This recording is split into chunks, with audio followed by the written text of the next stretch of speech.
आपण पाहत आहात EDTV, बातमी अशी जिच्यावर तुम्ही ठेवणार विश्वास। श्री प्रल्हाद महाराज संगीत चरित्र कथामृताच्या पहिल्या दिवशीचा हा 6वा भाग।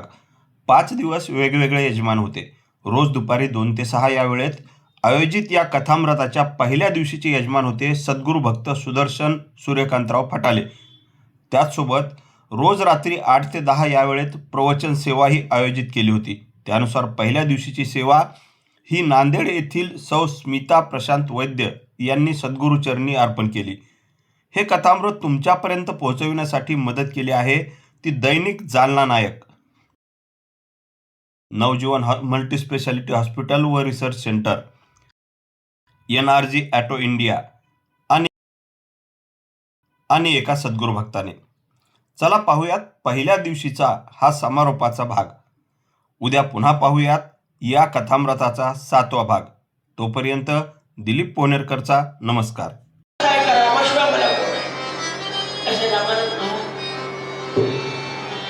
मामाने तिच्या आवडीप्रमाणे अंबळनेरला सखाराम महाराजांचं जे संस्थान आहे अंबळनेर, आता तिथे सध्या प्रसाद महाराज म्हणून मठपती आहे। त्या काळामध्ये जे मठपती होते त्यांच्याकडे नेऊन ठेवलं। त्यांचं गुरुघर होतं, मामाचं गुरुघर अंबळनेर होतं, तिथे नेऊन ठेवलं। आणि अंबळनेरचे महाराज वारकरी संप्रदायाचे होते। रात्रभर भजन चालायचं त्यांचा जरा नियम वेगळा होता। दिवसभर आले गेलेले भेटायचं, बोलायचं, 2-3 तास झोप घ्यायची, पण रात्री एकदा 10ला भजनाला उभं राहिले। आता तरी पुढे हाची उपदेश, आता तरी पुढे हाची उपदेश, आता तरी पुढे हाची उपदेश, आता तरी पुढे हाची उपदेश। नका करू नाश आयुष्याला,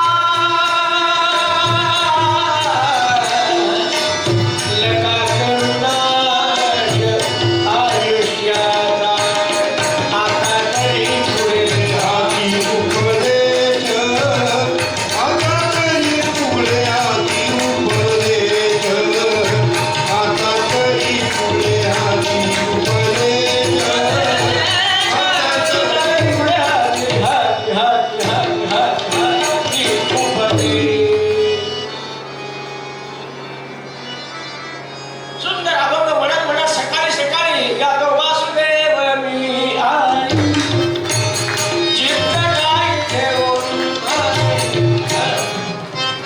हो। वारकरी संप्रदायातले सकाळ सकाळचे प्रातःकाळचे अभंग ऐकायसारखे, म्हणायसारखे, चिंतन करण्यासारखे। सगळे तुकाराम महाराजांनी केलेले आहे, ज्ञानेश्वरांनी केलेले आहे, नामदेव महाराज सुंदर, समर्थांनी पण केले। अशी त्यांची दिनचर्या। आता हा तिथे विद्यार्थी म्हणून राहत होता कोण? आमचा पांडुरंग।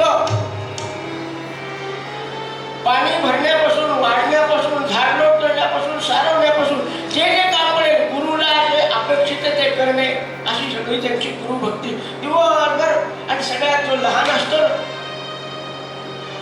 सगळ्यात लहान असतो त्याला जणू कोणाचा शाप असतो।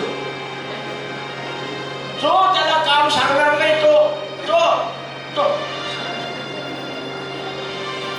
आपल्या पांडुरंगाला कोणी कोणी काही काही कामं सांगत राहायचं, तो करत राहायचा निमूटपणे। आणि असा पांडुरंगाला तरी 10 वाजता भजनाला उभा राहिला, काय आवाज होता आमच्या पांडुरंग वाचत, सुंदर भजन चाललेले आहे। आणि आमच्या महाराजांच्या मागे उभा राहायचा, सुंदर सण ओढणी ज्याला म्हणतात वारकरी संप्रदायामध्ये, सुंदर म्हणायचे। पण म्हणता म्हणता एक दिवशी झोप आली, ताल चुकला। ताल चुकल्यावर कसं वाटतं बाळा? तेच वाटलं त्या महाराजाला। आणि त्या महाराजांनी एक आपल्या हातातली चिपळा घेऊन फेकली, भजनात ताल चुकतो का तुझा?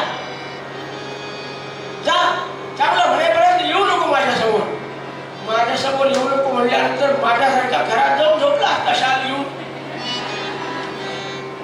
आमचे रामानंद महाराज रातोरात निघाले, कटनी नावाच्या रेल्वे स्टेशनवर बसले। काय सांगावं तुम्हाला, सुंदर चरित्र आहे। ते जाऊ द्या सगळं. काशी विश्वेश्वराला गेले का थांबवायचं का? थांबवायचं. Very good. इतका प्रामाणिक माणूस पाहिजे, आवडतो. चालेल. तर रामानंद महाराजांचं चरित्र मी इतक्या उड्या मारू शकत नाही, कारण रामानंद महाराज कोण आहे? आमच्या प्रल्हाद महाराजांचे प्राण आहेत. तेही आपल्याला समजले पाहिजे. त्यांच्याबरोबर ब्रह्मचैतन्यही समजले पाहिजे. त्यांच्याबरोबर आनंद सागरही समजले पाहिजे. ज्यांचा जय जयकार करतो त्यांचं थोडं तरी चरित्र आपल्याला माहिती झालं तर आपल्याला सर्वांना या महाराजांविषयी आणि आपल्या राम मंदिराविषयी प्रेम उत्पन्न होईल. मला माहिती आहे, खात्री आहे मला. आपण जर सर्व चरित्र ऐकलं तर आपण घरी सुद्धा कोणत्याही संप्रदायातले असू द्या, सद्गुरु ब्रह्मचैतन्य रामानंद प्रल्हाद महाराज की हे म्हणल्याशिवाय राहणार नाही. तुम्हाला झोप येणार नाही. माझा शाप समजा म्हटलं तर तुम्हाला. असं रामानंदाचं चरित्र आपण उद्या ऐकू आणि मग पुढे प्रल्हाद महाराजांचं आपल्याला त्याला जोडून घ्यायचं नाही. आज संयोजकांनी ठरवलेल्या वेळेमध्ये आपल्याला बसणं भाग आहे. पुढच्या कार्यक्रमाच्या दृष्टीनं त्यांची गैरसोय होऊ नये म्हणून आपण या ठिकाणी थांबू. उद्याची कथा ठीक 2 वाजता सुरू होईल. आपणही त्याप्रमाणे या. आज आम्हाला यायला वेळ लागला, त्याच्या मागे बरीच कार्यक्रम आहे. ते जाऊ द्या, उद्याचं पडून घेऊ.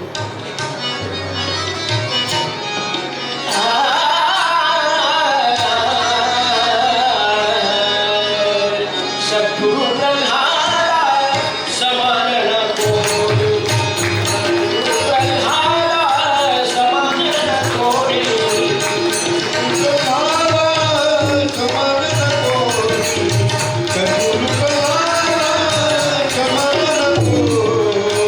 आनंदाची खाली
तत्पूर्वी ब्राह्मण सभेच्या वतीने कल्याणरावजी देशपांडे, डॉक्टर बालासाहेब देवडकर साहेब हे महाराजांचा सत्कार करू इच्छितात.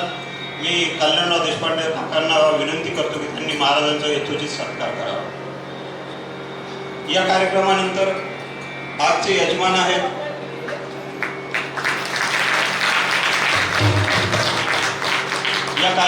आजचे यजमान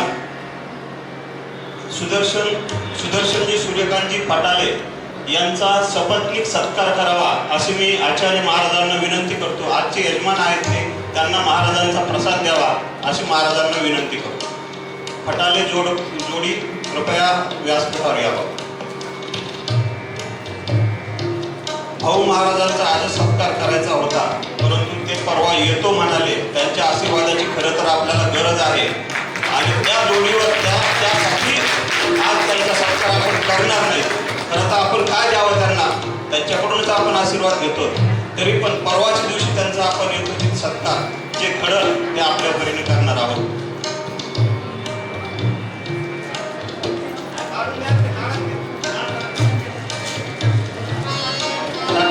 तोपर्यंत मी 2-3 सूचना आहेत. आज ज्या उणिवा आमच्याकडून राहिल्या ते उद्या भरून काढण्याचा प्रयत्न करणार आहोत. आज जी वाहनं बाहेर लागली ती उद्या समोर म्हणजे माझ्या समोरच्या बाजूने पार्किंगला जागा केलेली आहे. तिथं आपण 2 व्हीलर 4 व्हीलर ज्या काही गाड्या असतील त्या लावाव्यात, कारण उद्या बाजार आहे, त्यामुळे गर्दीचा दिवस आहे, वेळेवर यावं. दुसरं, आज संध्याकाळी परत 8 वाजता याच ठिकाणी प्रवचन होणार आहे. सौ स्मिता वैद्य या नांदेडहून आलेल्या आहेत, त्या येऊन थांबलेल्या आहेत आपल्याकडे. त्यांचं 8 वाजता प्रवचन आहे. आणि 2 दिवसांनी प्रल्हाद महाराजांच्या पादुका येणार आहेत, त्यामुळे आतापासूनच आपल्या आपलेष्ट जे काही कोणी येणार असतील तर त्यांना सांगून ठेवावं की महाराजांच्या दर्शनाला यावं. मी फटाले दोघांनाही विनंती करतो की त्यांनी आरतीसाठी पुढे यायचं. आरती झाल्यानंतर खालच्या गेटमध्ये प्रसाद मिळेल आणि मग आपण प्रस्थान करायचं आहे.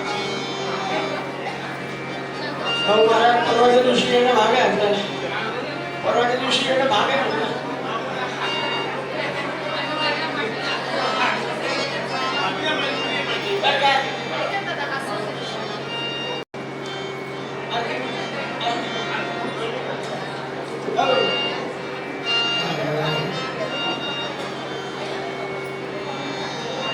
जय जय रघुवीर अस्तु श्री मंगला.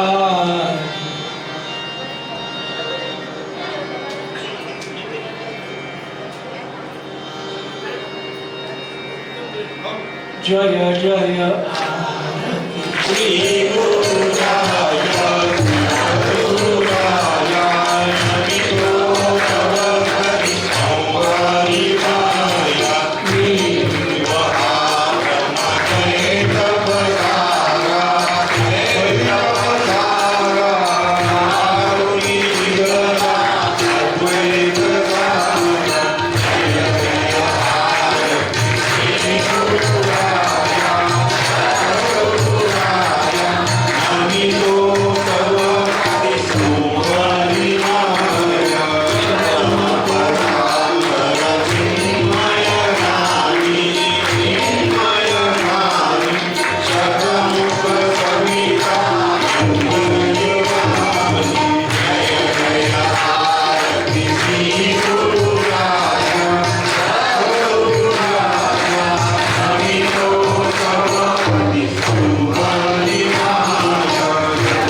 पारायणासाठी श्रीमती लताताई जोशी, सौ स्वातीताई मांडे, सौ जयश्रीताई कुलकर्णी, सौ अनुराधाताई तळणीकर पाटील, सौ सुनीता कुलकर्णी यांनी मोलाचं सहकार्य लागलं.